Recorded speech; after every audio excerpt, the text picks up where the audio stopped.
been called lots of stuff. Yeah, I've done a lot of deed. I've had it rough and tough. You know I've smoked a lot of weed. Mellow, don't you know? Well, I've learned a thing or two, like when and where I should go to, what I should or shouldn't do. I've been left alone, no company, but that's alright with me, 'cause I'm big and ugly. I'm big and ugly.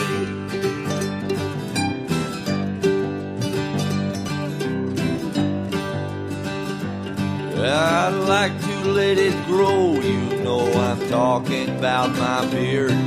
I'll have you all know that I know sometimes it might look weird, but I got a friend upstairs whom I'll keep confiding in. I know he's there 'cause when I knock he always lets me in. Brings me peace with what it is and what is not for me. To accept what I see, they're looking back at me as big and ugly. Big and ugly.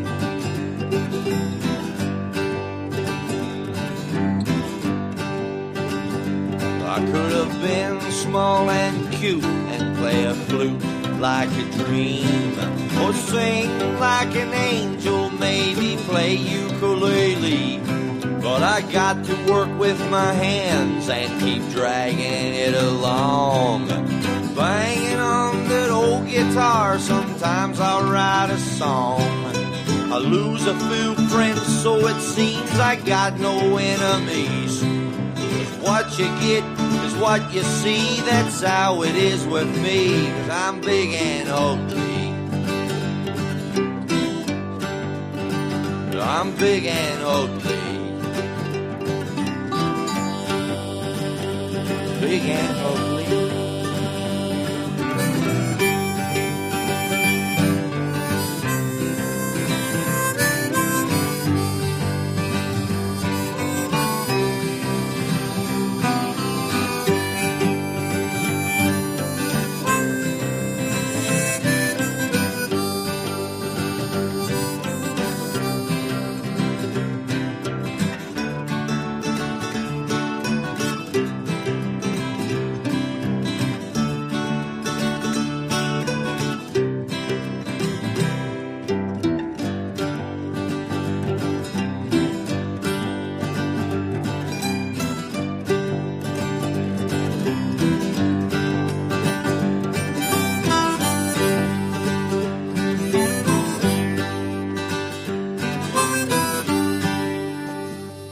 Hey everybody, welcome back to the Big Uglies. It's Josh and Carl here with you on another Friday.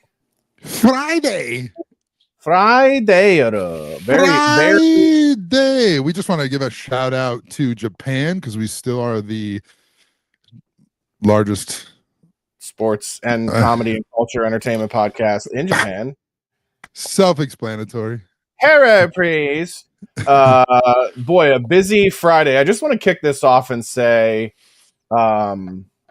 it's been what now? 8 days, 10 days since the brutal public assassination of Charlie Kirk, and I'm still mad and sad. You know, This is one of those things like, you know, we've never lived through anything like this in our time.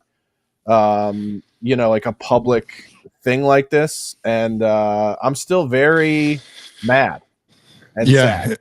It's weird, especially because like we live in this town, right, where the projection all the time is the world would be a better place with more empathy, right? Everything is about empathy and caring and all this, and they don't care.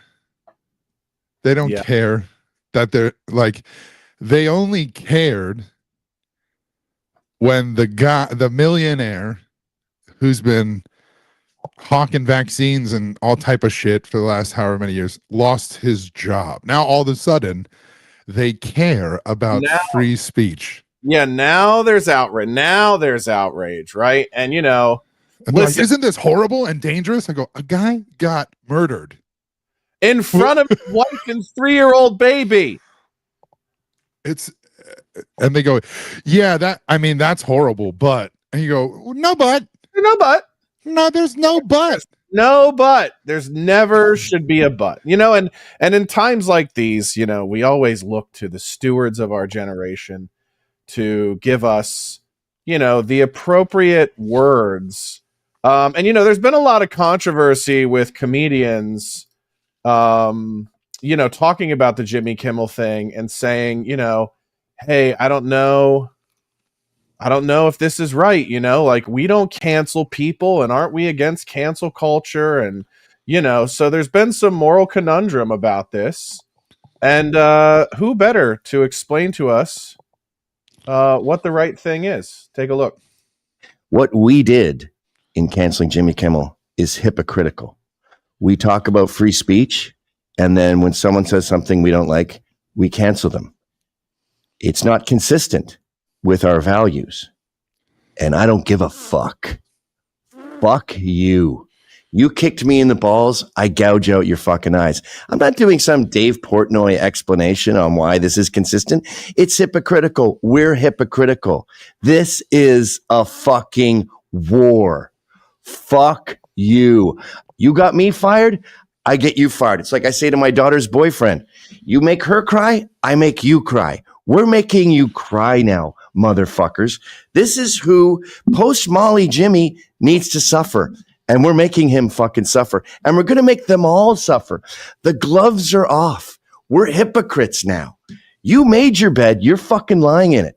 And other colloquialisms such as that. I will say, when he said other colloquialisms, I lost. I started laughing hysterically. I just hold on. Before you, can you explain to listeners what post Molly Jimmy means versus? Yeah. So first of all, even though the Big Uglies is no longer behind the paywall at Censored TV, we are still very, very good friends with everybody over at Censored TV. Big friends with Gavin. This hair is bothering the shit out of me. I watched Gavin on Liam Tufts earlier, and he had like a fucking stray mustache hair that was just like sticking straight up like this the whole show. And I was like, pull that fucking thing. And now I have one. It's just karma. If you go to censored.tv.com, go watch the Gavin McInnes show from the other day. You can tell by what outfit he's wearing, what the episode is. But Gavin was explaining that he knew Jimmy very well for many years in the early 2000s. And this is the thing that people forget about Gavin McInnes, is that he created one of the biggest alternative media empires prior to podcasting, prior to Twitter, prior to all these social media things, before YouTube. Vice was one of the only sort of punk and alternative media companies, and it started the careers of guys like Kimmel, Corolla, or I don't know about Corolla, but David Cross, Patton Oswalt. Like a lot of these guys were doing stuff with Vice before they had any kind of mainstream success. And Gavin was saying that Jimmy, prior to his sort of mainstream success, was actually kind of cool.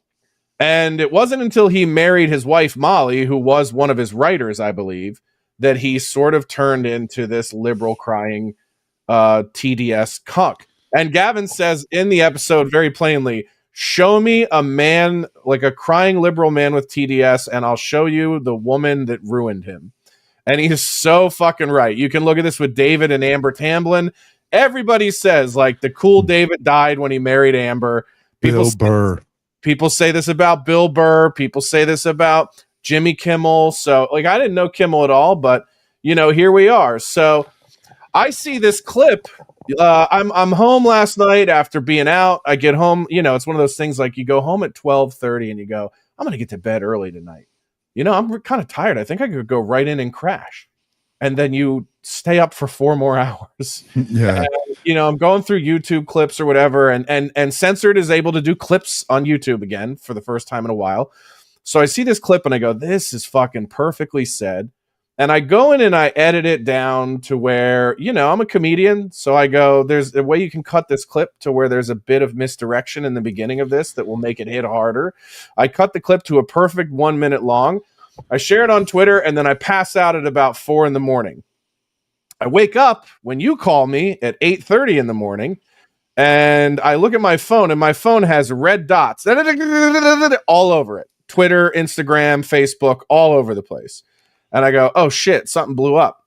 And it was this clip that I shared of Gavin on Twitter going viral. And this morning it had about 42,000 views and thousands of likes and shares. And right now it has about 500,000. Yeah, and when I saw it, it had 64,000. Yeah. And so then one of the things that had happened this morning that I noticed right away was that Carl Benjamin, also known as Sargon of Akkad, one of the first victims of cancel culture as well, had tweeted at Elon Musk and said, dude, why the fuck is this guy not back? I don't think he said why the fuck, but he was like, why is Gavin not back on X? He should be on X. That got a lot of heat. And then I think it was around 3 o'clock today, or no, it was earlier than that. Maybe around noon today, Elon just responded and said, what's his handle? Yeah. And I'm proud to announce, if you haven't seen it already, as of about an hour and a half ago, Gavin McInnes, the internet's pissed off stepfather, is back on X. Golf clap. There we go. Thank you, Elon. Thank you, Sargon of Akkad. And listen, this is a testament. This is what I've said all along. You can love Gavin, you can hate him. People on the right hate Gavin for being a Zionist. People on the left hate him for being right about everything. This is my point, though, is Gavin has always been out in front, one of the first, and almost always can speak to how the general public feels in a given moment of culture. And this is why he's dangerous. This is why Charlie Kirk was dangerous, is because not only are they effective and charismatic, but they are often right. And so I'm psyched that Gavin's back on X. I hope he finds a whole new audience in this. And and I hope people understand that, like, part of the reason why Gavin was banned under the last administration and be even in, I think he dealt with cancellation shit during Obama's terms.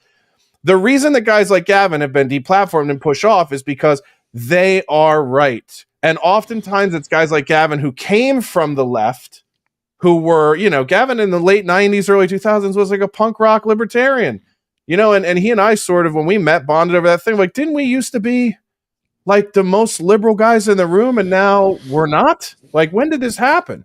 So yeah. I think Gavin is always a radical common sense advocate. And I hope that sharing that clip, repaid the favor a little bit of what he gave to me in terms of opportunity when I was canceled and a chance to be where I'm happy for Gavin being able to have his account back, essentially his name back. I don't have that luxury. Yeah. There's a reason that if you look at this, my handle on here is Ugly Carl Spitali on X, and my handle on Instagram is Mr. Big Spit, is because I can't use my fucking name, because at Carl Spitali is not an account that's allowed anymore.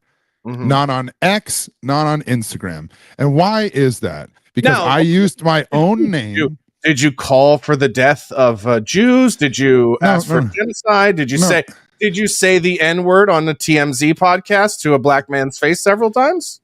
Nope.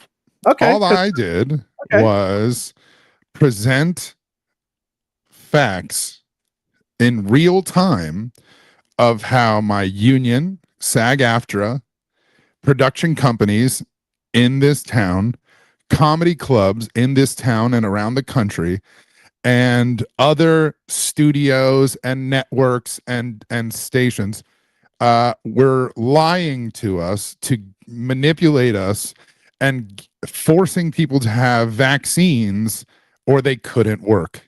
And in 2020, I worked for 8 months. Like, they shut everything down for 2 weeks, a little bit of a month. Like, hey, when do we get back to work? It started back up in May.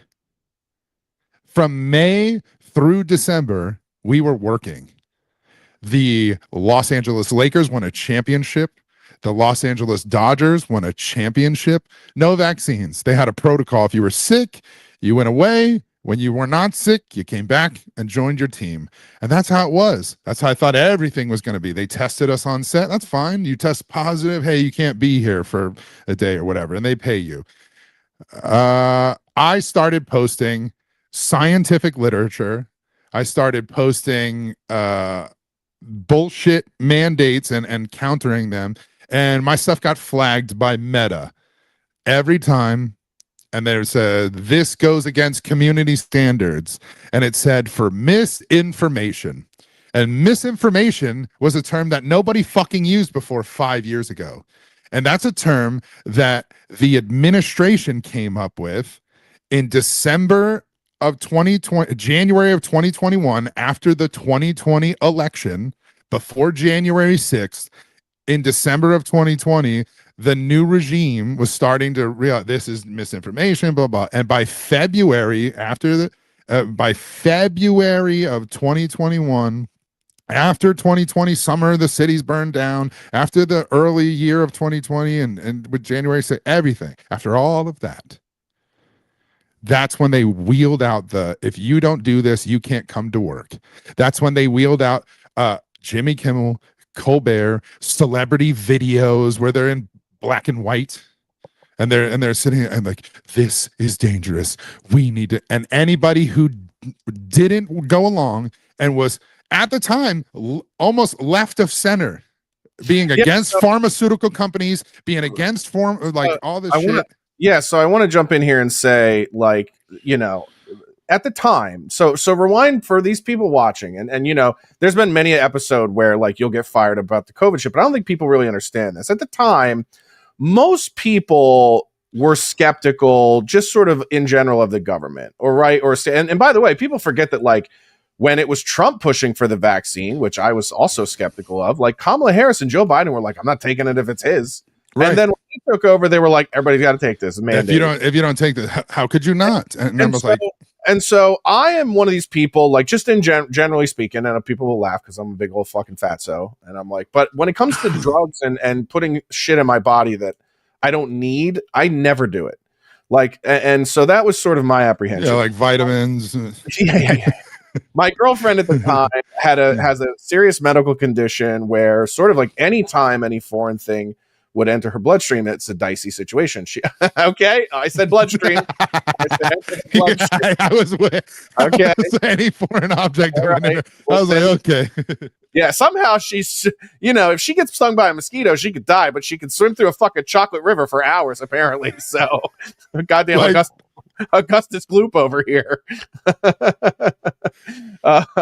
So anyway, so my point is, we had these like loose concerns, medically speaking, where we were like, man, we probably just won't take it. Your situation was way different, and I don't know how many viewers know what this deal was. Yeah, so the first of all, there was different vaccins, right? The different companies, and I go, how do they all? Oh, they're all working together. Yep. No, that's actually, I think it's actually spelled BLAKKKKKED, but sure, yeah, black. Yeah. So what happens is I look up the side effects like I would any drug that's on, right? And the third listed side effect because there's different vaccines, I look up the Johnson, right? When they're like, this is a one take, like the other ones, you're going to need 2 doses and stuff.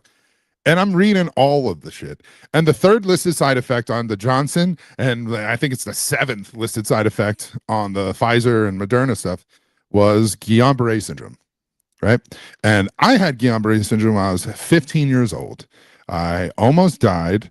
The entire right side of my body was paralyzed.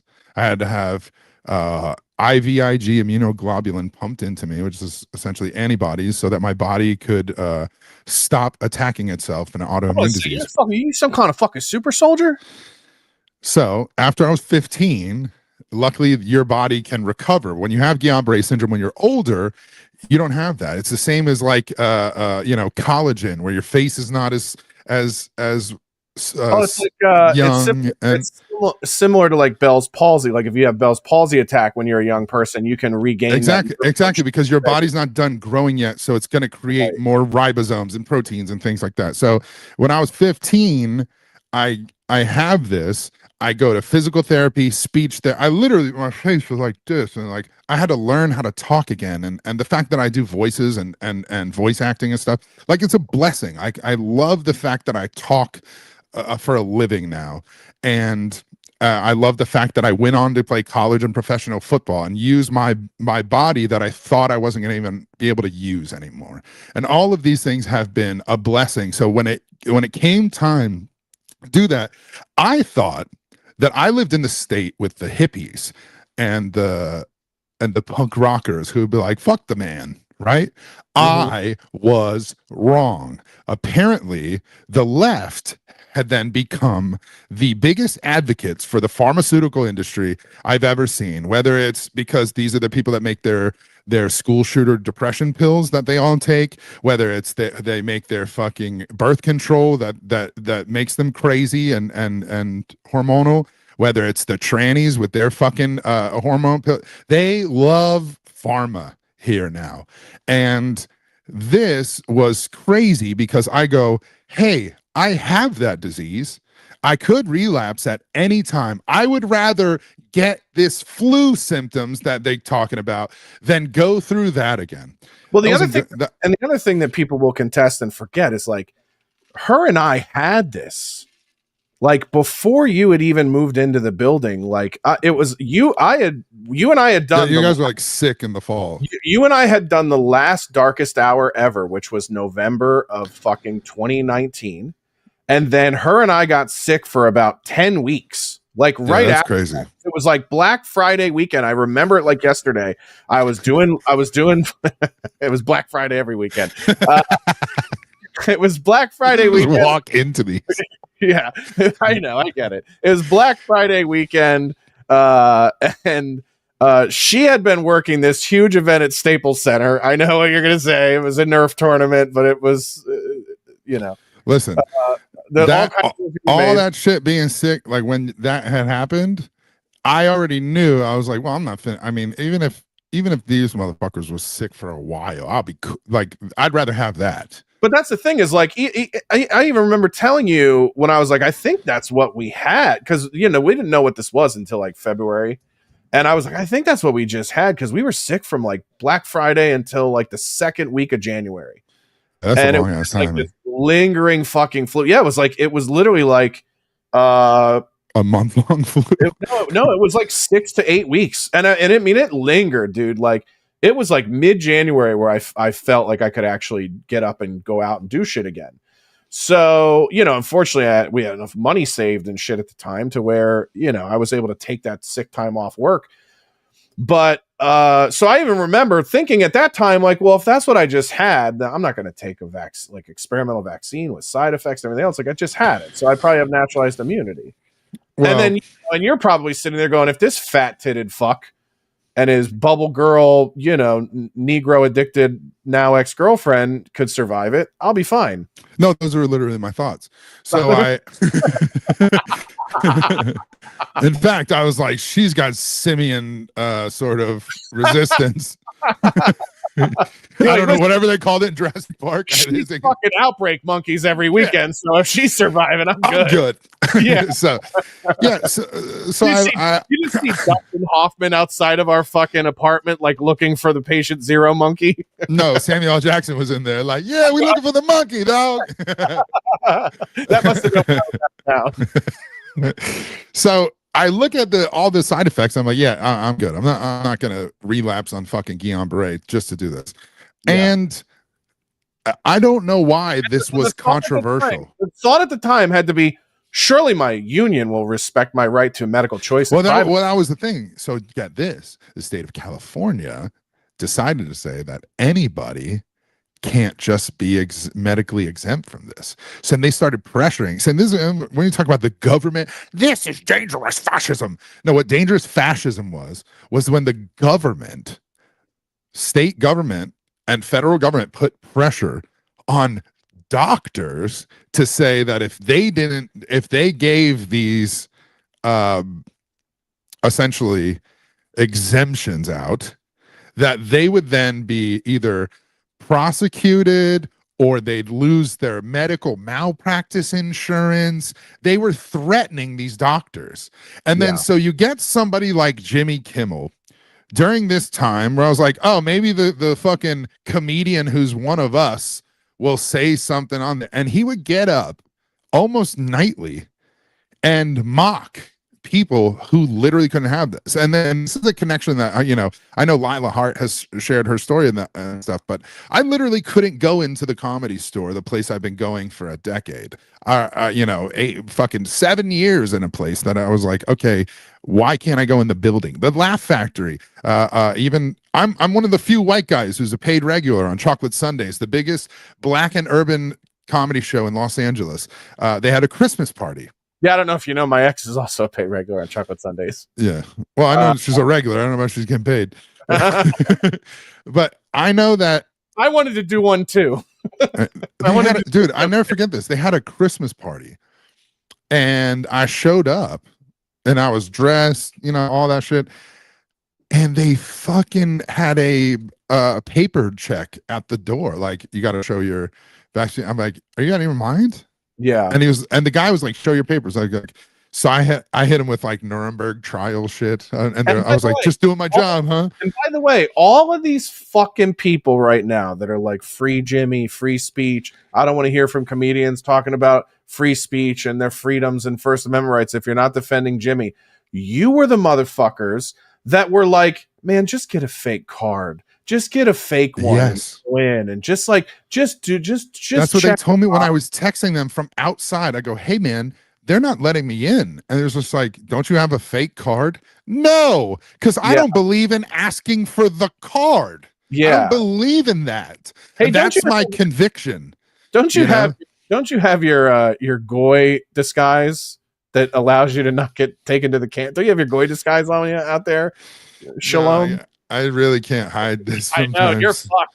You're fine. It's a Roman nose, I promise. I literally felt like that. I go, what do you mean? Showing the papers? Is this what we're doing now in your establishment? Who is your manager? Here's the problem. If that was the nature of Jews, they would have lived. The problem with the Jews is that they were like, I'm going to get down there and I'm going to straighten this all out with the management as soon as we arrive. Get on the train. They had to go down there and they'll square all of this away. Well, that's what, dude, they literally told me.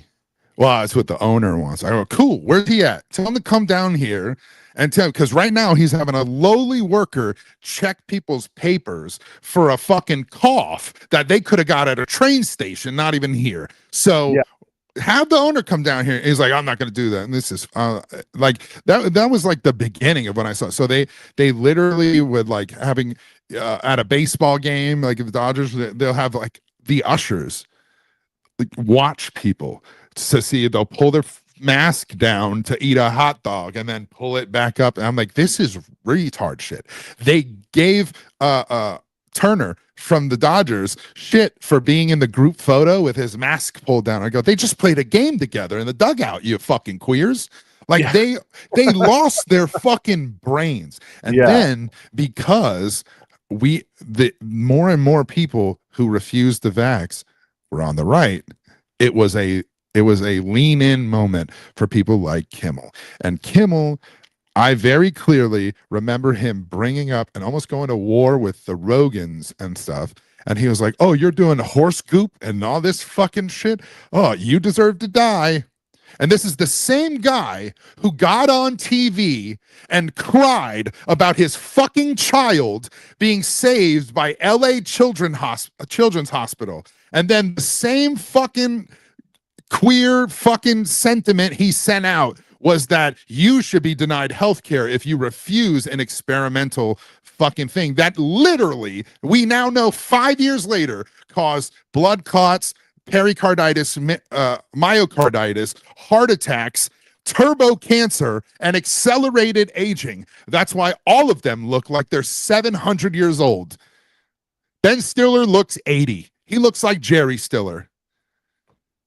They got up and they pontificated He just starts. He just shows up to Severance season 3.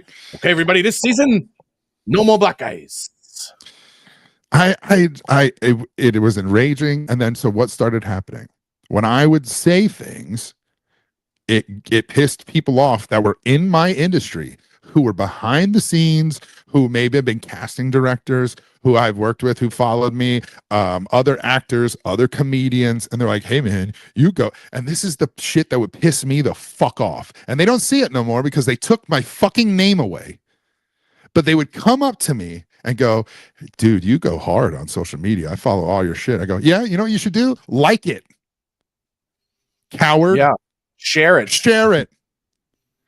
Say something. Instead of go like, oh, dude, you keep doing the big fight. And like, oh yeah, what are you gonna reap the benefits? And they did. Now I can't use my own fucking name on social media because they took that. And you don't understand what that's like when your name is supposed to be used to sell tickets and branding and all that shit. These fucking people went after everybody for All Lives Matter tweets, for anything, and not even in entertainment. They went after them. And this is what people don't understand. Like, you know, you're talking more about the rhetoric aspect of all of this and the beating of the drum. But the union basically co-signed this mandate. And what people don't understand, if you don't work in a union, right? And there are most people, like if you do work in a union, like plumbers union or something like that, like there isn't like an alternative work to that. I mean, you could work freelance or something else, but like in Los Angeles, when you work in film or TV or anything like that, right? And my show is non-union as well. There's a lot of non-union work. So the decision for an actor to make to jump into the union boat means you're working enough and you're making enough money, not only to cover the dues every year, but for it to be worth the squeeze to not have any option to work non-union ever again. And so here you are, a union actor, you're doing 2 to 3 national commercials a year, and that's paying your bills for the entire year. Yeah. 2, 3, let's say they're a day, 2 day, 3 day shoots. You're working 9, 14, 15 days a year and to PBD it. And that's paying your bills for the entire year. Right. And so that just snatched away from you because of this COVID shit. Well, the other thing is too, is that, and this is where you get into, and this is why I can't stand the fascism. This is fascism because the guy from the FCC said something. Fascism is when my union decided to negotiate on my behalf, refuse all exemptions, and then literally be mandated, right? But this is the slimy shit that they did. They told this is what they did. They put pressure in this town. You can't have a production without SAG unless you meet all the parameters for non-union. But if it is a SAG production at all, they then forced the producers and the PGA, the guild, to have $4 million in COVID insurance. Yep. Now, what is COVID insurance? It was made up nonsense. And they did that for a production in order to, the indies, you're done. You're not going to make an independent SAG film without a shit ton of money getting poured into this, right? So they did that because only what percentage of films even have a $4 million budget? Now, I know when you go to the theater, almost everything you see has over a $4 million budget, but how many movies come out a year that don't even go into theater? So we're talking like 90% of films don't even have a $4 million budget, let alone $4 million. Bro, if you made, but here's what, if you made a doc, if you made a pilot, you had to have this. This wasn't just for features. So what they did was force people's hand, and then at the end of it, everything that they cited, and this is fascism. This is where the fascism part comes in. They go, CDC guidelines. They go, well, they're guidelines. They're not laws. What, CDC guidelines? That's CDC guidelines. We comply with CDC guidelines. Yeah. And that was their way of telling you, hey, it's not us. It's the federal government. So the federal government was responsible for that's the only way I can take it as a union member. That's what they tell me. So then I was forced to do things like take non-union work. And you know what SAG did? They got wind of my shit. Why? Because I was very vocal against them. I would tag them in posts. I'm not a fucking coward. And they sent me an entire thing with the SAG constitution in it after I took a non-union job and said, you violated the golden rule, which is you can't take non-union work once you're a union member. And they sent me this shit. And they said, here's what you can do. You're facing expulsion. Here's what you can do. You can pay a fine. You can, and then there was another option. I forget what it was, but the third option was have a hearing with peers or something. I go, cool, I'll do that. I will do that. Put the peers in front of me and let's do that. So I filled out this whole thing. I sent in the mail. I had to pay for I remember I ran out of stamps, and it was in that time I wasn't even sending mail during that period. So I had to go, and I remember buying stamps to send this thing to SAG. And it was from their SAG legal department. And her name was like fucking Hachimura or some shit, some Japanese name lady. And I remember sending it in and never heard from him again. Why?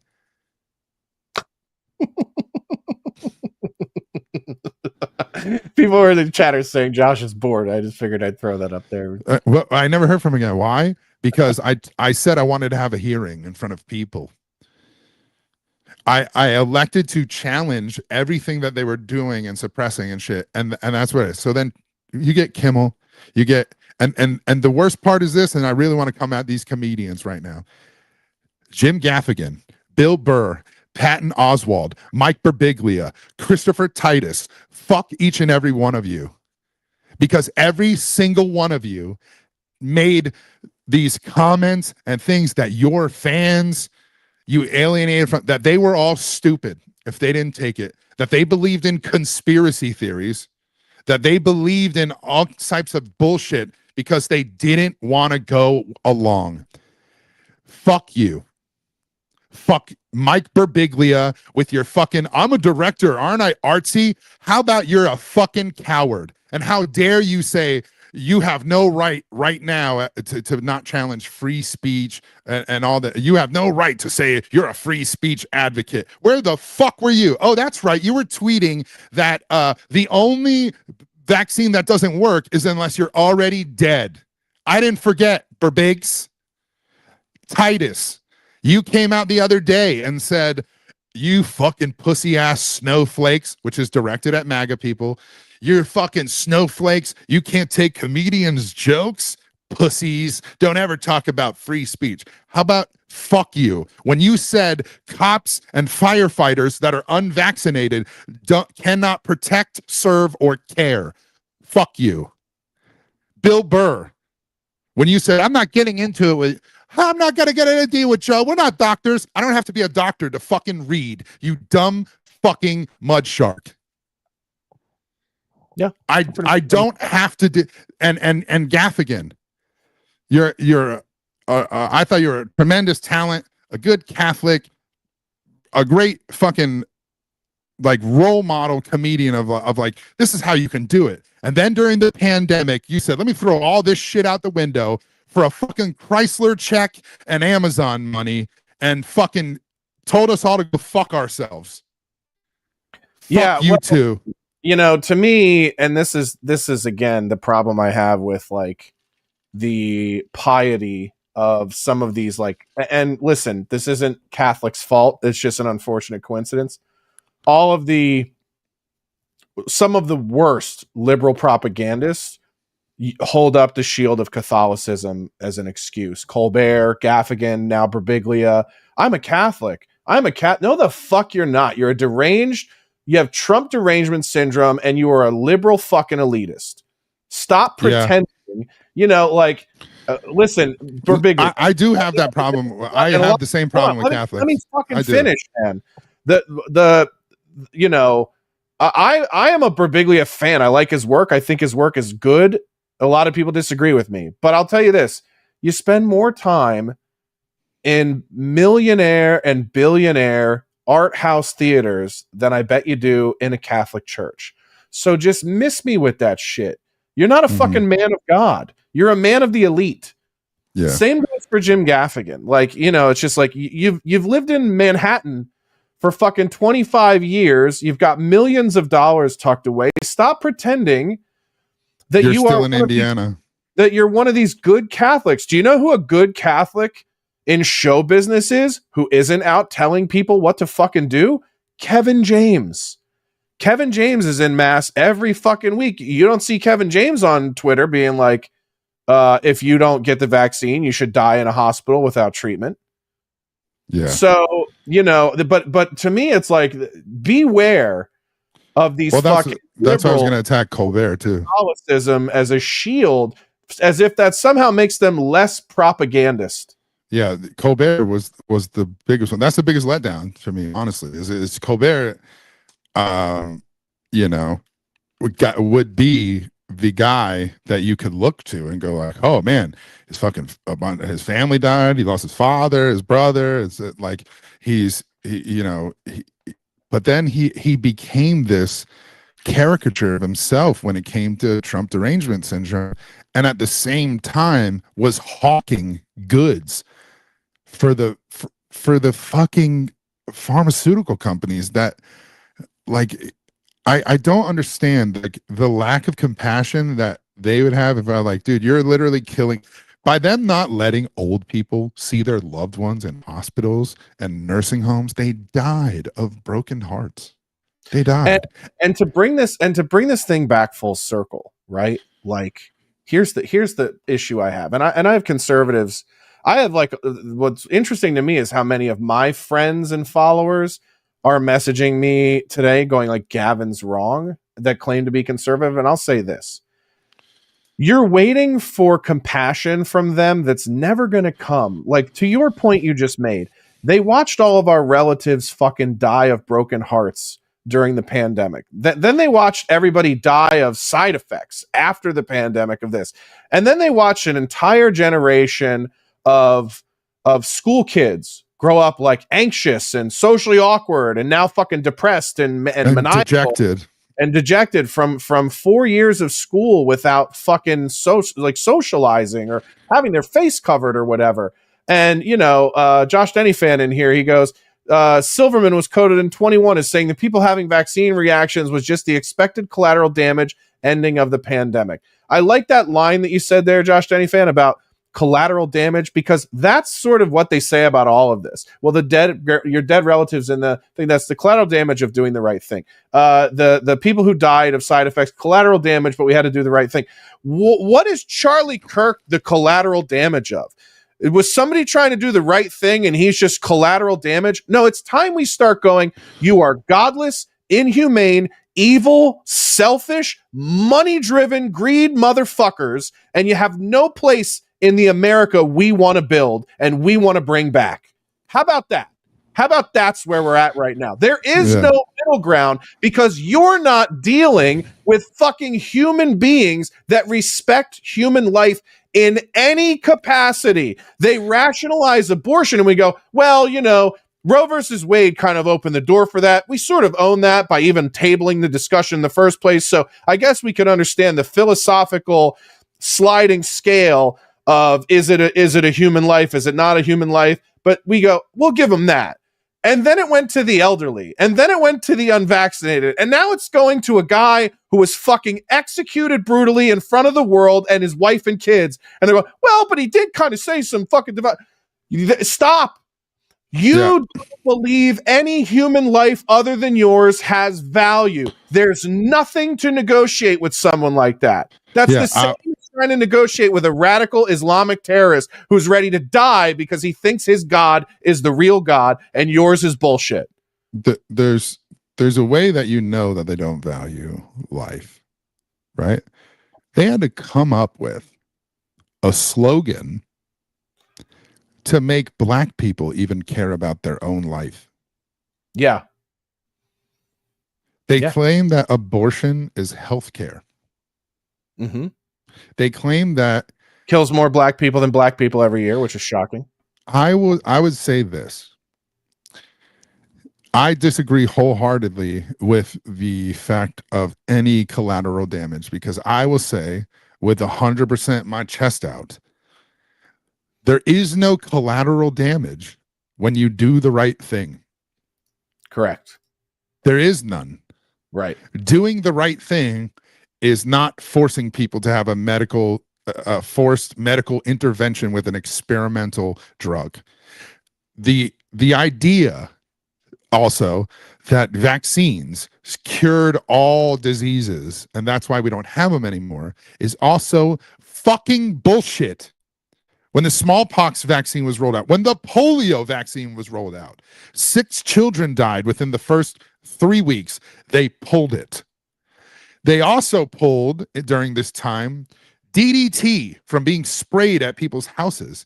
And they found out when they stopped spraying DDT at people's backyards and houses and farmlands that miraculously the kids stopped being paralyzed. It had nothing to do with vaccines. That's why these cocksucking weirdos say stupid shit like, well, I'm not walking around with polio thanks to vaccines. No, that's thanks to fucking people going, maybe we shouldn't spray this on everything. These diseases eradicate themselves. You know, the only ones that don't are the ones that are made in a fucking lab, like HIV, AIDS, and COVID-19, because they took four glycoproteins of HIV and mixed it with a coronavirus, and that's how they even got COVID. That's why they're like, hey, now we can have an mRNA vaccine for this and cancer and all that. And go, how about no, Scott? You just said that, and I don't know why I pictured this, but I just pictured a lab with Chinese guys running around and black dudes being suspended in the air and Chinese guys trying to jerk the AIDS out of them into a vial. Like, hold on, I pull the HIV out of the black piece, you know. This is and then I'll go even further. You're gonna go further than that? Yeah, I'll go even further than that, because how do they sell the vaccines? But Chappelle had a famous bit about AIDS, right? To believe, and he said, where'd they tell us that AIDS came from? Some nigga fucking a monkey, and they says a monkey, word, right? Yeah. That joke is more profound than people think, because it's liberal white racism of how they can sell AIDS and how they sold COVID. They told you that a black guy fucked a monkey in Africa, and they all believed it because you go, yeah, well, that's what Africans do. They fuck monkeys. Yeah. And they told you with this one, some fucking gook, that's what they said, some fucking gook ate bat soup. Yeah, it didn't take a lot of convincing, honestly. I said, that sounds about right. They said but I'm saying, they go, some fucking Chinese guy ate bat soup, and that's why we have COVID. And everybody was like, yeah, wet markets. Even the South Park guys in their COVID episode, they did all this shit. They could have read all the scientific research I did, and the ending that they came up with was Randy Marsh is the guy who fucking ate or fucked a pangolin or whatever the fuck the animal is and shit. And it's like, it's the same thing. It was just like, hey, what if we just swapped it with a white guy so people won't get mad at us? And you're like, yeah, but that's not what happened. And so you reinforce a government lie. It's what I call in comedy is an assumed truth. They get on stage and they say, hey, this, right? Okay, cool. Now that we all assume this truth, I could say this joke. And it's like, well, it's the concept of punching up and down is based on an assumed truth that black people are automatically beneath us. Right. Or retards or anybody else. And it's just like, no. Yeah. So, I mean, you know, and listen, our social media, mine especially over the last like five days, have been on fire. I don't know what's going on. I think I told you I got a notice from Facebook that was like, we're expanding your reach because of the popularity of your content. I was like, are you just taking off the ban? Is that what's happening? Yeah, dude. And they're basically saying like, yo, dude, we've been restricting your shit for a while, and we're gonna let off the chokehold. Yeah, but it's unearthed, you know, some of our old comedy constituents, and it's kind of crazy. And this is sort of the sentiment going back to the original thing that sort of sparked this discussion, the Gavin McInnes video. It's going back to like the thing of like, hey man, everything that people like Gavin said about leftists is true. Like you and I were in a back and forth with a liberal comedian here in Los Angeles, lesbian comedian, one who I used to book regularly and was friendly with. And, she just starts diving into the comments with all these sort of like opinions that are based you're on a racist, you're a homophobe, you spread hate every day, you have hateful views. And I was like, what? I go, what's one of my hateful views? And she goes, list all your views and I'll tell you which ones are hateful. And I'm like, you can't even do the fucking research of like, what are my actual views? And what's funny is like, we call these people cultural Marxists and everything else. And generally they're smart enough to try to deny it. She just goes, yeah, Karl Marx was right about everything. And I go, oh, so this is not an exaggeration. You guys are fucking communists who want to see America destroyed. Now, I say this to say again, who are you coming to the table to negotiate peace with? Your fucking enemy who wants your whole worldview destroyed?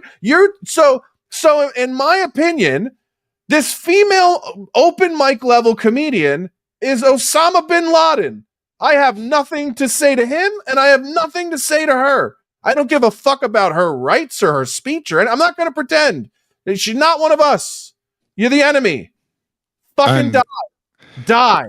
But the funniest part about that is when I pressed her on her beliefs, and I was like, everything you've espoused is exactly what Karl Marx said. And she was like, well, Karl Marx was right about everything. Like, so cool. So let me get this straight. Your worldview is genocide and thievery, right? Your worldview is genocide and thievery, and your lifestyle is lesbianism. You create nothing. You'll never create life, right? No. She made a shitty independent film, I think. I think she did make that. By the way, I did have a banger against her. I said, you did convince me of one thing, which is if eating pussy rots your brain this bad, I'm going to stop. I'm going to quit. So you guys heard her first. If you've ever debated something with a lesbian long enough, you will realize like this shit is rotting my brain. I was worried that I'm eating too much, like food. Well, I was going to say, no. You're not supposed to eat the pussy, Josh. It's called eating pussy, but it's like Antifa. That's not actually what they do. They're not against fascism. They practice fascism. You're not supposed to actually munch the pussy. This is the one thing. This is probably the last thing I should stop eating for my own health, but it is the thing that now scares me the most. Yeah, because you're either going to end up with a terrible worldview or Ellen mouth. So. Listen, Fire Marshal Bill. By the way, she has that. She didn't used to have that. This comic we're talking about, she does have that now. That where they're just, it's like lips on lesbians are like Highlanders. There can be only one set. So if she keeps the pair between her legs, you lose the pair on your mouth, and it just. I lost you for a second. Like you're. Did I cut out? No, yeah, I you're said. Like a, I said. No, I can hear that, but your video is just like, I don't know. Yeah, they got the Fire Marshal Bill. They don't have lips. You know, Jodie Foster has this real bad where she's like, "Listen, and when I was in Taxi Drivers, your little girl," and I'm like, "Yeah, you had a mouth. We remember that you had a mouth back then, and then you had it when they raped you on that pinball machine, and then you started chowing box in the '90s, and then now you got no mouth." She had a mouth at Contact, right? Yeah, that was where I think it was after Contact. It was post Contact. Shockingly enough, it was after Contact that she lost her mouth. Panic room, no mouth. Yeah, it's a scary proposition. I'm telling you. You want to know something funny? I don't know if you saw this. I went down the street by Disney Studios over there. Everybody knows we live close to there.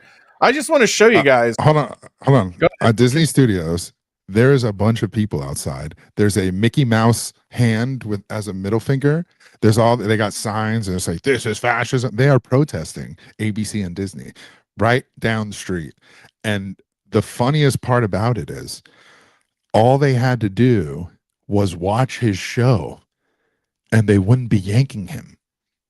He's not yanked for free speech. He's not fucking pulled off the air because they didn't like what he said. The customers didn't like what he said. And the affiliates, 66 out of 200 affiliates, pulled him.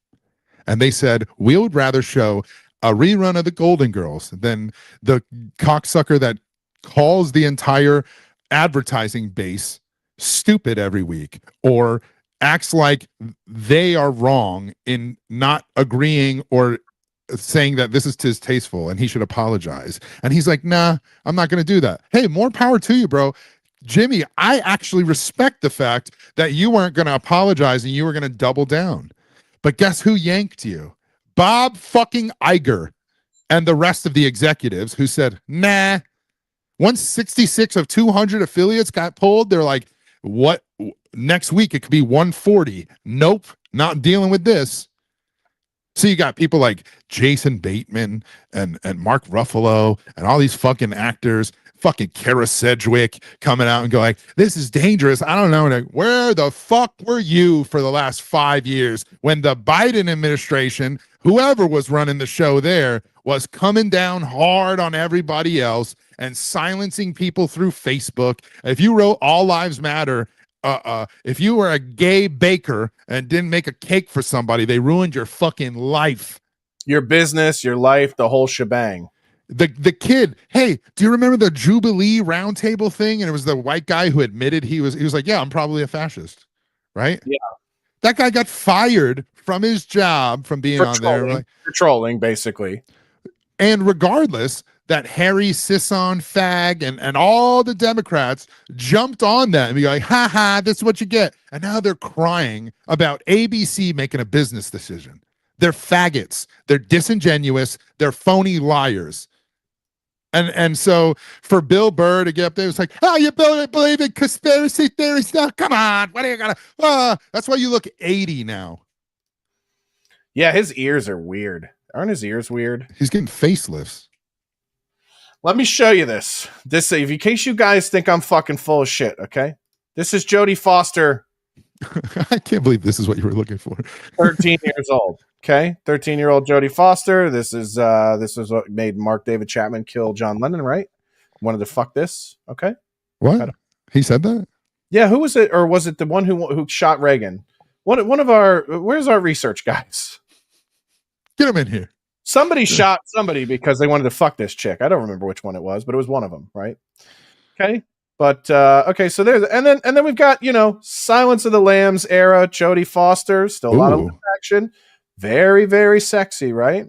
So shortly after this time, and she goes, I think I might like pigeon, I might like pussy, I might try to eat some of that for a little bit. And a couple decades of that, and here we go. She looks like it's not age. It's not just aging. That's looked like she opened the Ark of the Covenant. Yeah. It sucks the souls out of people. Look at that. You don't go. Thank you. It was John Hinckley. John Hinckley, yeah. Who did he shoot? Reagan, right? And he was because he wanted to bang. He was trying to bang this Jodie Foster. Let me tell you something. Was Reagan in the way of that? If we was Reagan, he's like, I don't want anybody fucking Jodie Foster but me. If you showed them both this, they would have came together in agreement and be like, "This, we got to stop this. This is way worse."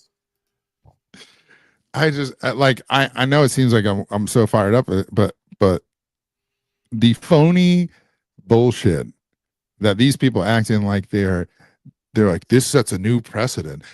And you know how I know it's good? Because Chuck Schumer, AOC, Pete Buttigieg all don't like it. That means it's good. Yeah. It means it's good. If they don't like it, it's good. And what's amazing is like people, what I think is so funny is when conservatives now are sitting here going, we can't be the hypocrites. They're already hypocrites. They're sitting here bitching about free speech. And then everyone, the internet, undefeated, pulls up. Here's Kamala Harris in 2019 saying not only should Trump lose his access to Twitter, but a lot of other people should. He should lose access to every other social media account that he has. And they were calling for censorship their whole fucking administration. They were forcing, we know from the Twitter files, they were forcing these social media companies to deplatform prominent conservative voices or anyone that was espousing any sort of anything against the official narrative, even people down to the level of at Carl Spitali on Twitter. And that's not meant as a slight. That's just saying, like, you're not Steven Crowder with 1 million fucking viewers or something. You're just a guy who has an opinion who's talking to his union. Yeah, it's 6,000, I think, at the time, 7,000 or some shit like that. Yeah, so Instagram, and they took that away. I had, however many thousand I had on Twitter. And the weirdest part about all of it is that now these are the people who are saying like, you shouldn't take it. I won't forget when we were just sitting around and Food Network tweeted out, we regret ever giving Josh Denny a platform, and go, because he's pro-life, all he's doing is speaking against killing babies. Yeah, and they're like, this is abhorrent. And you're like, what? And listen, and again, this is the thing, is they go, well, it's because he said women who don't know that they're pregnant are whores. And I go, no, it's because women were freaking the fuck out all over the goddamn Twitter and about going, the 12-week ban or something. This is, how am I supposed, and they were, this is the problem. How on earth could I possibly know I'm pregnant in only 6 weeks? And then I said, what kind of cum-guzzling whores don't know that they might be pregnant after 6 weeks? Yeah. What kind of puzzle traffic are you dealing with? What kind of backup you got? Listen, yeah, Shredder and the Foot Soldiers are in there. if I have a Del Taco, I know that I'm about 6 hours away from a disastrous shit. I just know. And if you get fucking dumped in and you don't even consider for 6 weeks that you might be pregnant, fucking kill yourself. You know what's crazy? The ban that they wanted was 10. And the standard in the UK is 10. Yes.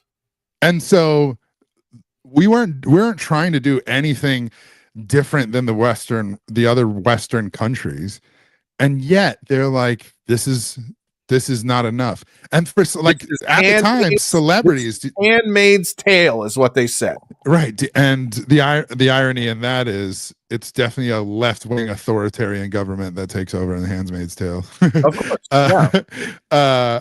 But what's hilarious is, remember the celebrities that got up, and it was like Megan Rapinoe and a bunch of other like actresses and stuff for the Alabama had their thing, and they're like, we're not gonna shoot and have any productions in Alabama. And go, oh, I'm sorry, did the people that live there vote for that, and you fucking LA weirdos want to shoot a movie there in their place to get tax benefits and they're not want to get cummed in for the 3 months that you're there? And you're like, well, how the fuck am I supposed to get an abortion when I have to shoot for 3 months? This is ridiculous. I remember. And I'm like, what the fuck is wrong with you whores? I remember having this conversation with my producer, because if you go back and look at Ginormous Food, the only state where we visited 2 cities in the same state was South Carolina. Now, you would think just by production mapping, you'd go, well, you do one in South Carolina and then you do one in North Carolina. The reason we didn't do North Carolina is because my liberal producer wanted to punish North Carolina for their transgender bathroom laws. And I was like, none of the fucking restaurants that we're going to shoot my show in are going to have transgender people anywhere within 1 million fucking miles. Although Ginormous Foods, they were probably like, those were the only troons in town, were like seeing if they could shove like a 7-foot cheesesteak up their hole. Yeah. It's like, maybe. Yeah. Maybe you would have ran into 1 or 2 of them in Raleigh.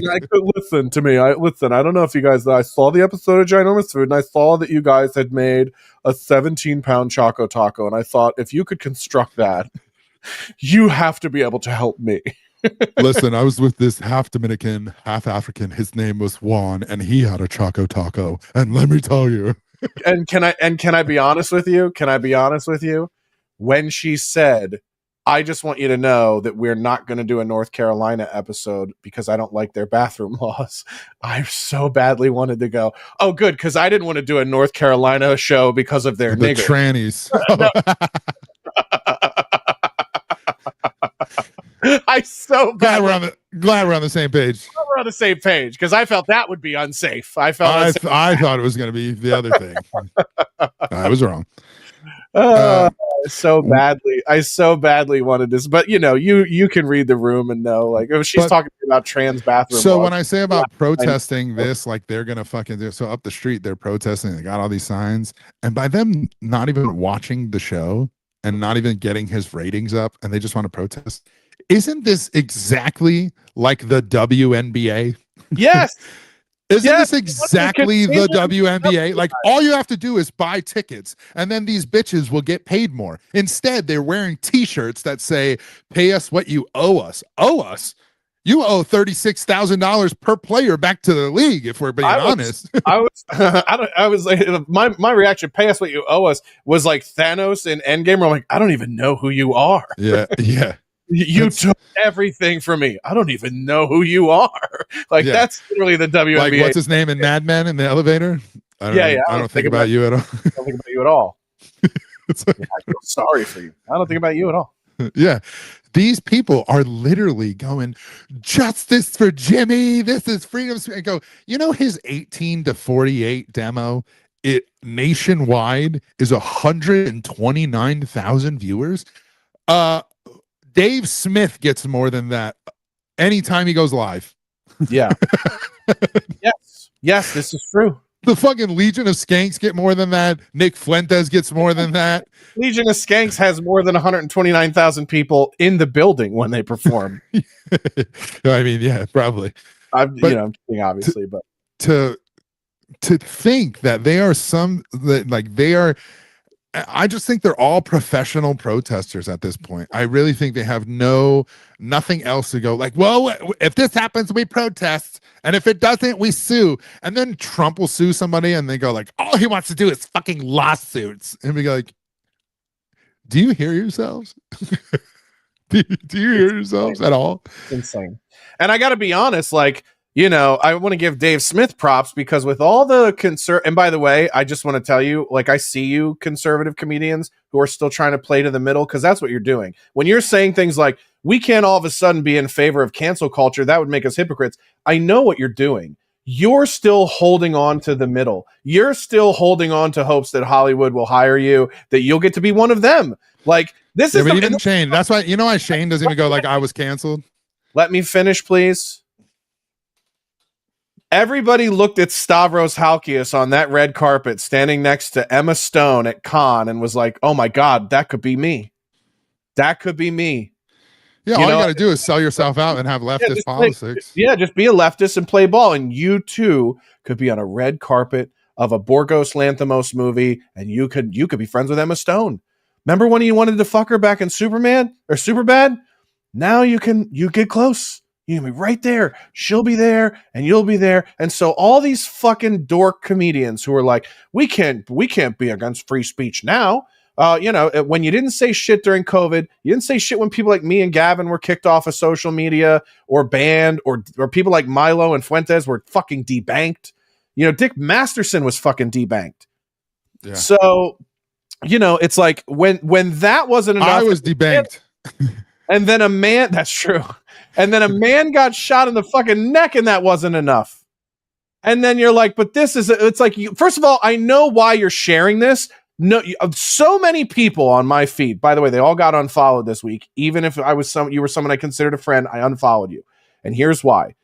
If the first thing you posted was the notice from SAG, the statement from SAG about Kimmel being taken off the air, that they mandated you post, you're fucking dead to me. You're a soulless, Jew-like reptile, disgusting propaganda. Yeah, I'll say it.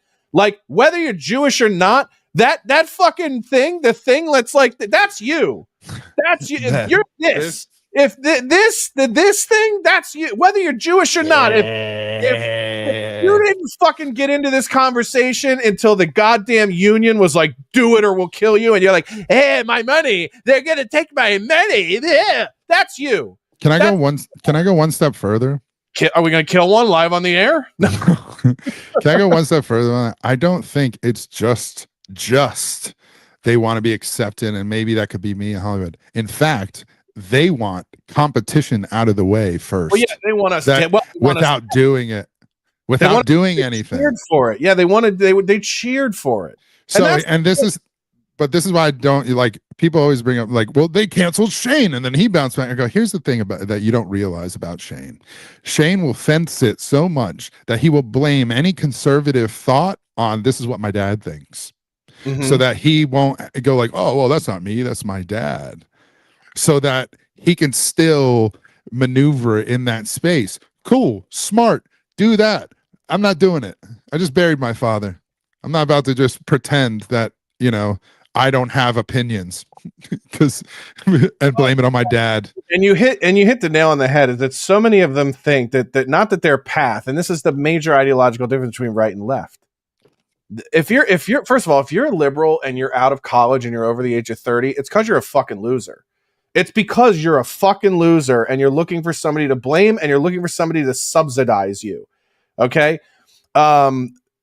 And that's the problem, is that most of these leftist comedians and actors who all of a sudden were like, oh yeah, you know, free Jimmy. You think that if I'm dead, you're in. You don't even think like I got to be the best or I got to fucking figure it out. Like they literally think now that Charlie Kirk's dead, there's millions of YouTube views that are just out there for the taking. I'll get them. I'll get them. And that's really why I said fuck Birbiglia, because and fuck Titus, because their remarks, and Kimmel specifically, their remarks are, you should be dead if you don't take it, and you're gonna die if you don't take it. And all these comedians who don't do it, good luck, stupid, you're gonna die. And in their minds, they are 100% thinking of, wow, now I don't have to compete. Yeah. And when we don't die fast enough for them, they shoot us in the fucking neck. So it's like, I gotta say, I'm with Gavin on this one. Yeah, sure, we're hypocrites. Fuck you. We're at war. This is war, and you started it, and we're gonna fucking finish it. Well, why I brought up your thing about Food Network saying that is, okay, I've been called racist. I've been called this. You think I give a fuck? You're calling me a hypocrite because I'm happy that this cocksucker got pulled off? Yeah, you've called me Nazi. You've called me a Proud Boy. You've called me right wing. You've called me alt right. You've called me a fascist. You've called me name them. Yeah, homophobe, faggot. Listen, you don't got to add your own favorites in. I'm just saying, you got to give them new ones, man. Actually, the guy who told there was an email I saw that. Yeah. And by the way, like this dyke bitch comic, I just told it fully turned into the Steve Zissou. Or listen, I think this fucking bull dyke's got it out for us.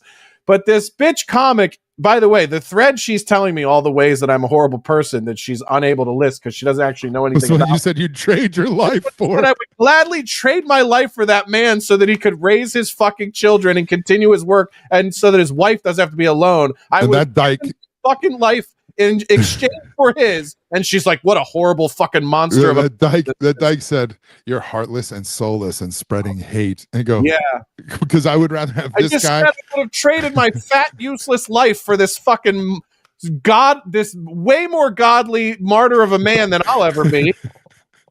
Ultimate sacrifice. I would give my life for his so he could be with his family and be like, what a piece of shit you are. What a fucking spread hate every day, you fat piece of shit. Dude, they can't win. That's why their life. So everything they're saying is like, this is spiritual. You need therapy. I'm like, no, you dyke. You need Jesus.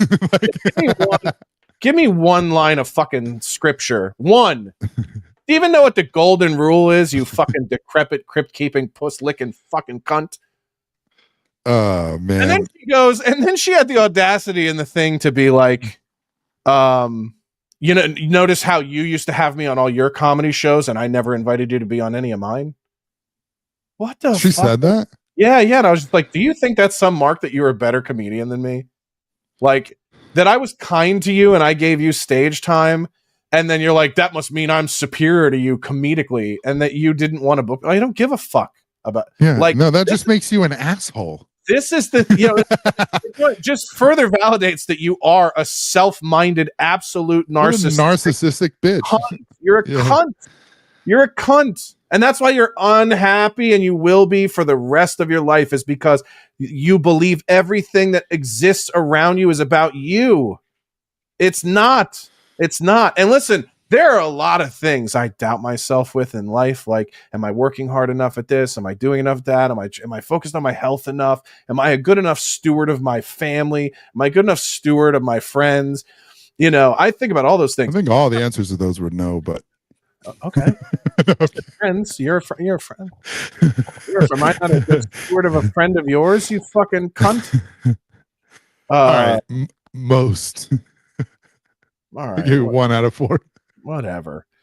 Listen, one thing I've never doubted is who I'm funnier than. And bitch, you could, if you got injected with the blood of Patrice O'Neal, first of all, you'd probably go into diabetic shock. But secondly, you still wouldn't be as funny as me. Like, I have never had insecurity about, am I funny? Am I doing the right but thing? The fact that she thought that was some sort of like, I'm indication. funnier than you, dude. Listen, that was crazy. First of all, anybody who's booked a show in LA knows if you do a weekly or a monthly and you running through the crop of good comedians in LA, you're going to run out after about 2 shows. Yeah, there's very, very, very be a lot of shit comics, and you go like, oh, I like this person, or I can have good conversation with this person, so I'll bring them on. And by the way, before anybody was bitching about diversity and equity and inclusion, when I did the Darkest Hour in Hollywood, you can go back and look at our flyers. I always tried to make sure that the lineups were very diverse, because the point of the show was to show that everybody has dark comedic thoughts. Everybody, regardless of political belief or worldview or how much pussy they do or don't eat, any of that we all go to dark places and we all have really fucked up thoughts that can be comedy. So of course I'm going to book your unfunny dyke ass on my show to prove that you're fucked up too. But that doesn't mean that you're good, because if you were good, you wouldn't be in my fucking Facebook comments at all. If I were good, I wouldn't be in them either. Okay, so but this idea that I suck, but you're under me in my comments, do you not see the irony of that? Yeah, they don't get it. All day comment under my shit. You're a nobody. Why would anybody have anything to say about you? Do you not see where you are right now? You're not on your show talking about how much I suck. You're in my comments. You know why? Because you have no platform. You have nothing. No one watches you. No one reads you. No one listens to you. So go build your thing. Hey, listen, at least Mike David built a fucking empire of a show and then is like, everybody come watch how much Josh Denny sucks. Hats off to you, sir. Hats off. You built a thing and you made me part of it. Awesome. But your faggot followers try to ride your coattails and be like, you're nothing. And I go, don't you work at Meineke and have a fat wife? What are we talking about here? Your wife looks like me. Who are you talking to? Your wife looks like me, and your kids. Those are all the things. Carl, what are you fucking talking? Who are you talking to? Well, they're afraid to say anything to their wife. Yeah, you can't say anything to your wife. What?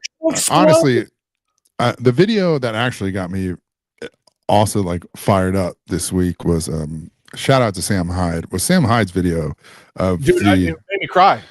This is you, this is your sister video. Yeah, this is you, this is your wife, your daughter, your sister. But that really got me like, oh man, none of us are making funny shit right now. We're talking about this. Like, why? We shouldn't be talking about this. Why are we talking about this? We shouldn't have to watch videos like that. We shouldn't have saw that. I shouldn't be a fucking online sleuth trying to figure out the truth. Yeah. Like, and that got me fired up. And that got me once again I texted our buddy Ryan when I was watching it, and I said, "You're doing great work over there, man. I miss you." Nice. Shout out Ryan Rivera. Yeah. But that got me back. Incredibly moving video. And then I watched up until it stopped being moving and started being hilarious. And I was like, okay, I got the but like I think they actually made an Augustus Gloop joke as well about Willy Wonka. I don't remember, but I think that was the point. Yeah, I don't remember. I go, oh, I don't want to ruin the but it got me back fired up against the authorities and like, hey, what are they doing about this? And I get to Kash Patel and the FBI and everything we were promised from Epstein. This guy, the guy who's let me tell you, we're gonna get to the bottom of this. We're gonna get to the fucking. We're gonna fucking do this. And excuse me, sir. Yeah, dude, he's just a scamming Indian. Like he's scammed the same way. Like we're gonna do this. We're gonna handle this. And bro, somebody said, do you think they put him in there because he is like the perfect patsy? Like everyone just looks at that guy and hates him, and they're like, he's just there to be a human shield. Dude, I think everybody hates. Like, there's not a single. Everyone hates him. I have it. My source, who works in a federal government, was like, listen, regardless of politics, everybody fucking hates that guy. Everybody can't stand him. He's like a annoying rat. It's so weird to me that people are. We got a reality show for a host for a president. Then the Secretary of Defense is a Fox News host. Then the head of the FBI was 2 fucking podcasters. I'm like, what the fuck? I didn't vote for this. Yeah. I didn't vote for that. I voted for all the fucking illegals gone, and that's not happening. The deporter in chief, Obama, deported 3.4 million people, something like that. Trump only did 1 million, and that was with 4 years term plus this 8 months. In this 8 months, he's deported 100,000 people. It's not and like 100,000, 10 million came in under Biden. That's crazy. Carl, not exaggerating for effect. How many illegals do you think are in our city right now? Our city? Our city. 10 like million. 5 million. 5 million that are illegal. I agree. There's a population is supposed to be 20 million here and 20 million NorCal, right? That all of Southern California? All of Southern California is 20 million, counting San Diego and everything else. I think it's probably roughly about 10 million. I would say total. And just in LA, I think it's 5 million. And I think this is the crazy part. And when I say this, there's 100 million illegals here in America. Yes. Yeah, 100%. I agree. And they downplay it and they underplay it. And I'm including Canadians that overstayed their visas, goofy Swedes, shitty Africans, dumb Somalian, students who just never went home. Fucking Armenians that fucking go like, oh, we get the papers here, but like 3 of their cousins came, all of them. I'm counting like you're illegal. And the problem with South Park, the problem with liberals in general is when you say ICE, when you say illegal immigration, they go Mexicans. They're talking about Mexicans. Yeah. They go, how fucking stupid and racist are you that's what you think? And immediately they go, well, if we get rid of them, who's going to pick all your strawberries? And go, aren't you the tech people? Don't you want robots? Aren't you the fucking transhumanist people that like, why wouldn't you just want a fucking mech suit like Avatar to go out there and pick fucking strawberries? And I'm going to tell you what right now, I don't eat strawberries. Now, if Mexicans were picking full pizzas out of that goddamn grass, I'd have a real problem with it. Okay. But we're picking out fruit. I don't need that. I don't need it. Get rid of it. If they were pulling out hot and ready. That is the fattest argument against illegal immigration is that I don't eat fruit, so get them out of here. If they were pulling hot and readies out of the ground, I'd be out there like Che Guevara. Whoa, what are we doing here? What are we doing? These people need to stay. Over my fucking chest. That would be me. I would be out the comedian. If they pull the fucking Chicago deep dish out of the ground, you'd be Emiliano Zapata. You'd have a fucking you'd have a Rage Against the Machine song like made for you. If those cobs of corn had Philly cheesesteaks inside of them, I would be the biggest freedom fighter against ICE you've ever seen in your life. I just can't fathom thinking that this fucking podcaster is going to solve and get to the bottom of Charlie Kirk's assassination. I don't believe for a second this fucking retard with a troon fucking girlfriend did it. The transcript, as you and I have like to call it, was the text message chain between him and the trans script reads like Chat GPT. It reads like, and it's, hello, fellows, friend. Look under the keyboard. Hello, homosexual roommate that I live with, who I speak to like this on a regular basis. Please do not share this with the FBI or other authorities. I had planned to do this. Are you sure that was you that do this? Yes, I had planned to do this. I acted alone, and I wrote this note in between the times you were sucking my dick when we spent the night together. After it happened, oh no, I forgot. I'm not supposed to mention this. Oh my! I agree with Matt Walsh that at the very least they did it together, and he was trying to get the Tron off, and so he would be the only one taken down. That's minimum conspiracy theory that I believe is why they turned the one kid in, and they thought if we sacrifice the one kid fast enough, we can save the other Tron. And then the real question remains that if our government knows this or is on to this, why are they protecting the Tron? Is it because they know that this might actually cause what I predicted in my special, that there would be that trucks full of good old boys will start pulling up on Tronses and be like, hey, girl, looks like you forgot your dick. And then sew one on. And sew one on like it's Peter Pan's fucking shadow. You know? Like, is that what Hold you're him steady. afraid of? Hold him. Jesus, first of all, I couldn't. I know I say all human life matters, but if I saw a Tron walking down the street with 100 dicks sewn onto his body and he just looked like a koosh ball, remember koosh balls? It just looked like a human koosh ball. I would be like, eye for an eye, nigga. That's what it is. That's what it is. We down the conspiracy. You gotta like, hole, though. You gotta like one of those dicks. One of those dicks has to feel like it could have been yours at birth, right? We just Swiss Armied it. We figured we'll give you quantity over quality. One of these has to feel good, right? It's like a. I just think it's weird that we accept this authoritarian thing right away, like this trust in authority immediately after they've been lying to me for 5 fucking years, straight to my face about COVID, about this, about trans shit. Like they literally today had the Supreme Court finally reinstate regular Title IX rules so that they can't manipulate Title IX and including trans people. And it was still a 5-4 decision. The fact that it's not 9-0 lets you know that this fucking woke ideological brain rot is in effect on all liberals at all levels of society, which is the concerning thing. And it's an elitist position to have. And they sell it to poor people that if you don't think this way, you're poor trash and we're sophisticated. You're not on our level because you don't accept trans for who they are. Hey, trans don't accept themselves for who they are. Who the fuck am I to do that? Jesus? They don't accept them. If they accepted themselves, they wouldn't be trans. Correct. So this is our concern, dude. Isn't that what he says? None of our concern, dude. None of our. This is not our concern. He goes, this is our concern, dude. When he's like, when they think Bunny is dead. But go into that complex case, man.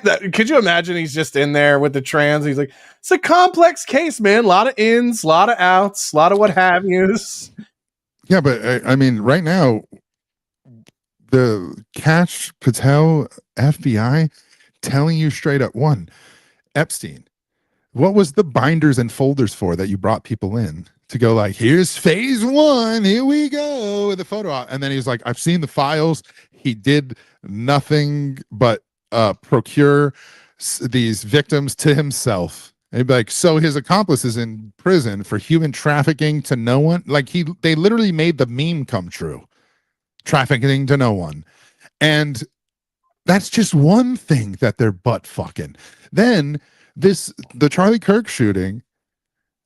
Have you seen the thing that now I know it's Jake Shields and I know whatever, but he reposted this guy who's a nerd, who's a sound nerd, and he's an acoustics expert or something. So it's self-proclaimed. I just read through the thread, and the people who were like either challenging or arguing and bringing their points, like he has where the shot bang comes from, and he just analyzed the sound of it, and he came to the conclusion that based on the shot bang, the timing and all that, it was 70 to 90 feet away, just above ground level, which is not from that roof 200 yards away. Where they claim it's at.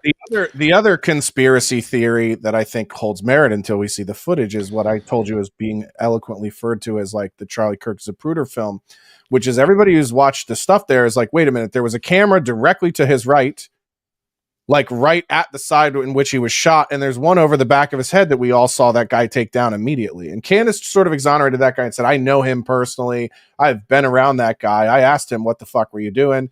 She says they have that footage. She trusts that that's going to be revealed. Yeah, but that guy specifically took the chair Charlie was shot in, brought it over, stood on it to take the camera down.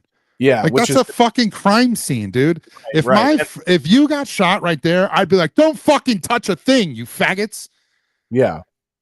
I don't care about any of that shit. And like the But furthermore, the concern I have that camera was taken down and we haven't seen the footage that's like super up close is, and people have said this, is are we going to see entrance and exit to the point where we go, oh, that ain't where that's where you go to Jake Shields and this acoustic guys thing. Now there's a bunch of videos that are within that thread.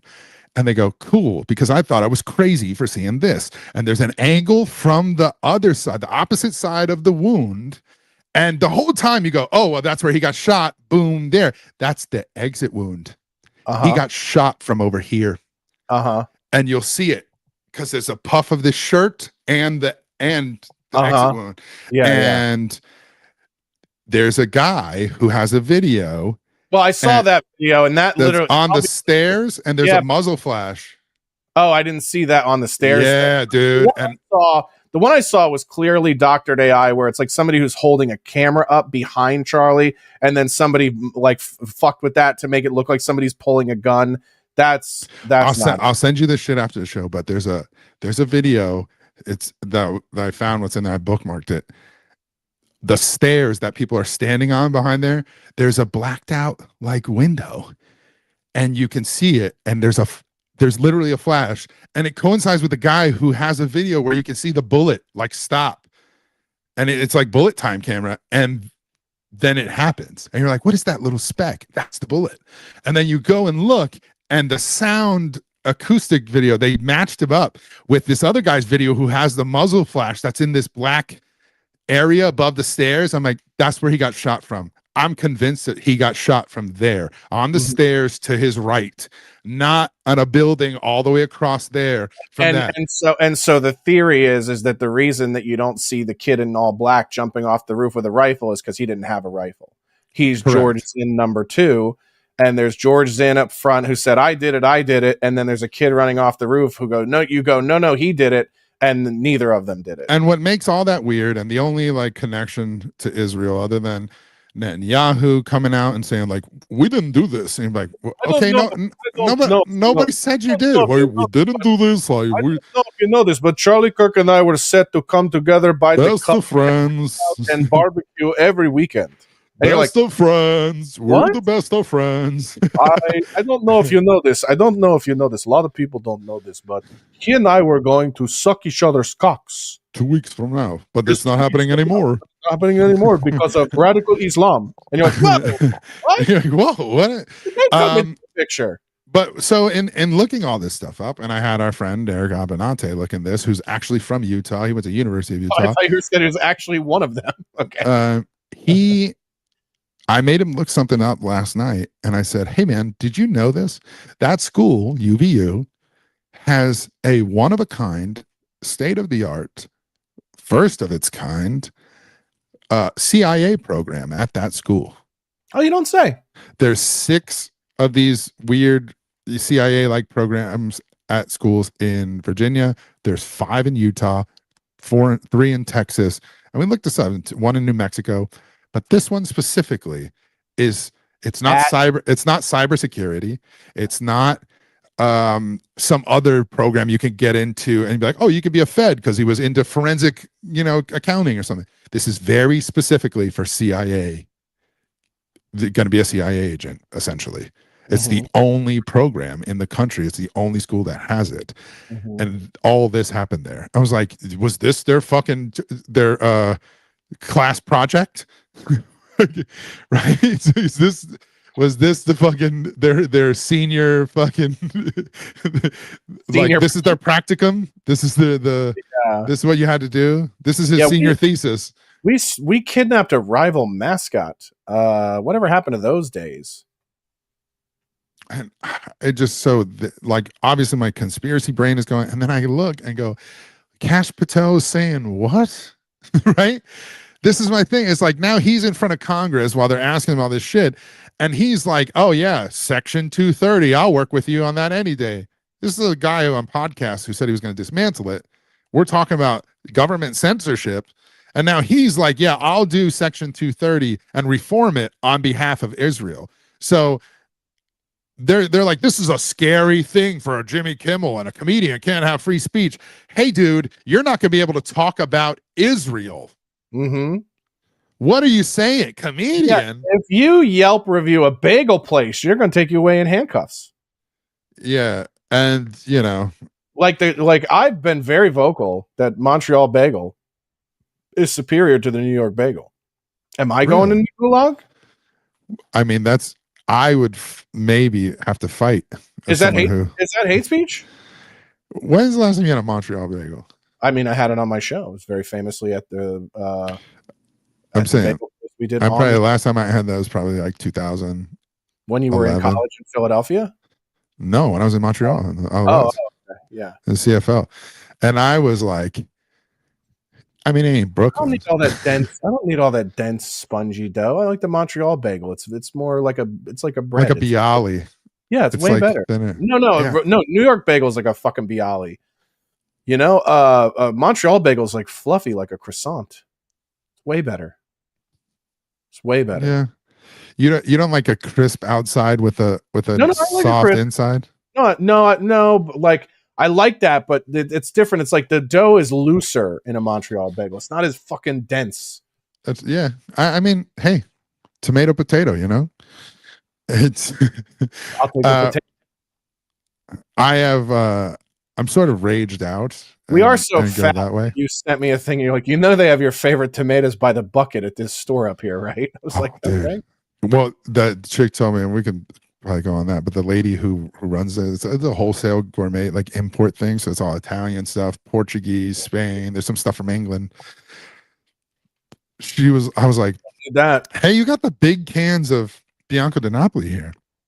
And she said, yeah, there's a couple of pizza places around here that they come in and buy those, and they buy their flour and tomatoes here. And I was like, good to know. Yeah. And I was like, but you guys sell the pizza sauce, the sauce too. And she was like, if you're at home, that's amazing. It's the best. It's, without question, it's the best jar. Never tried the sauce. Never tried the pizza sauce. Phenomenal. And I actually regret that I didn't buy it today because we were just browsing and getting other shit. It's phenomenal. It's like even if you got like a garlic bread and you just wanted a dipper, like it's the best sauce for that. Man. So that's on my mind. I've been thinking about black can. Yeah, the black can beyond. Yeah, dude, that was. Yeah. But now I know where it's at. Now I know I can go to the place and we can pick the shit up. Well, the good thing about that is if we ever do the thing we were talking about doing like some family style Italian food and like hooking, for a big event or something, we know that they have the bigger than 30 ounce or the big ugly pizza truck that's coming. I know. Well, we talked about like. You and I think we both saw like this cloud kitchen thing one time. It was like, we should just do that. We should just like do the cloud kitchen thing. Yeah. And just sell our stuff. I'm still contemplating that. I think that would be tight. It'd be fun. Big ugly pies, bro. And they never come out the same way. They're just big ugly pies. Yeah. The nuance of it is that they are shit looking. Yeah. Because that's what the Napolitano fucking shit that they tell you. It's like, with Napolitano, it's never going to be the same. Like, that sounds like you're just being lazy. Yeah, it sounds like you guys suck at it. It's like, it doesn't sound like you really have this mastered. You guys make the same excuses for the shape of your pizza as I do for the performance hardness of my dick. Hey, listen, sometimes it is the wind. Sometimes it's how long ago I have at a lunch. It's, it could go anyway. I'm surprised though. Like sometimes you get a rock, my friend. Hey, sometimes you get a flubbity-dubbity. There's so much like, it's so crazy though, because you go into the store and that place and it's in like a fucking like industrial warehouse park. Oh yeah.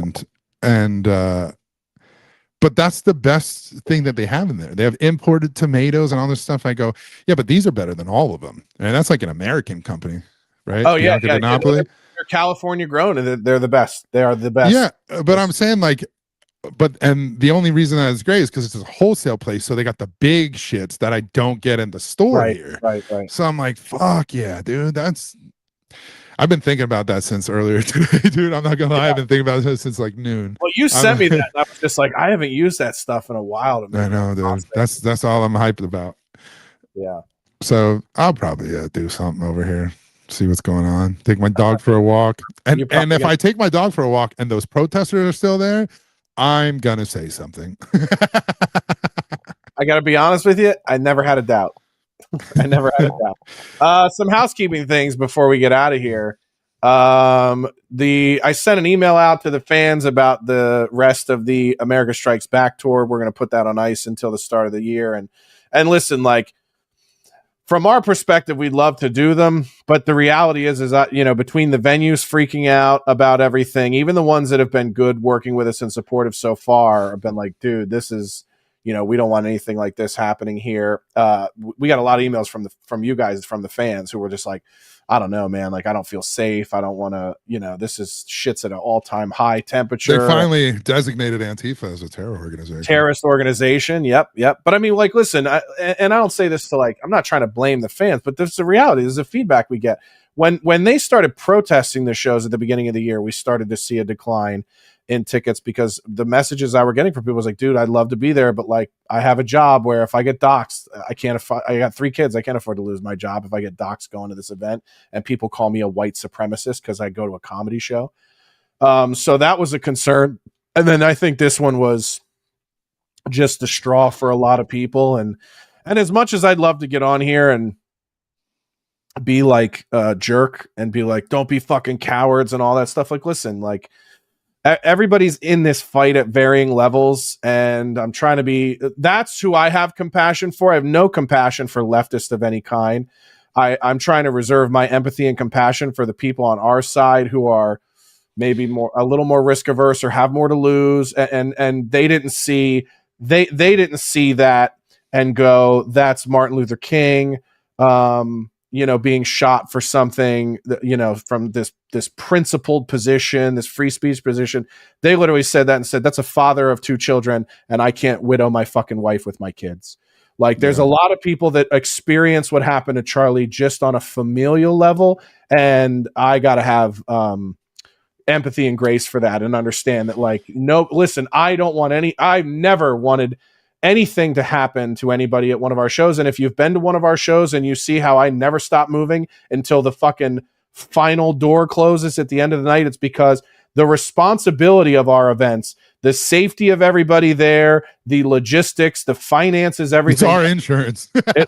Yes, it's my company's insurance. So all of that falls on me. And so that's why I'm like head on a swivel, and I never intend to be like rude. I never intend to be dismissive or like I'm not trying to hang with the fans or whatever. But like that work doesn't end when I get off stage for me at the end of the night like it does for everybody else on the show. So I understand that so many people are like, listen, I'd love to support, I'd love to come out, but like, we're scared, and I don't want my kids to grow up without a fucking father. And I know, you know, that that's a 1 in a million or whatever, but it's like, I don't know what this is going to look like going forward. And I have, even on the opposite end, understand that.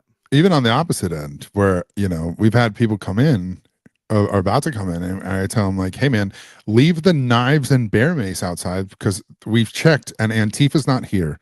Yeah, and we have to like tell them and stuff, and they're like, you know, last time we went to a show like that, they were outside and they were trying to intimidate us. I'm like, hey man, you're cool here, you're fine, we have security, it's okay. And then even those shows, Antifa showed up while we're on stage. They don't show up once the people are out there. They showed up while we were on stage, inside and being entertained. Yeah. So I mean, fuck them. They're a terrorist organization now, so I love it.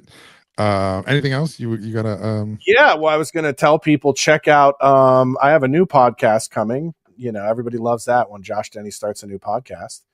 But people can go over to vulgarpuritan.com, which also now redirects to my website.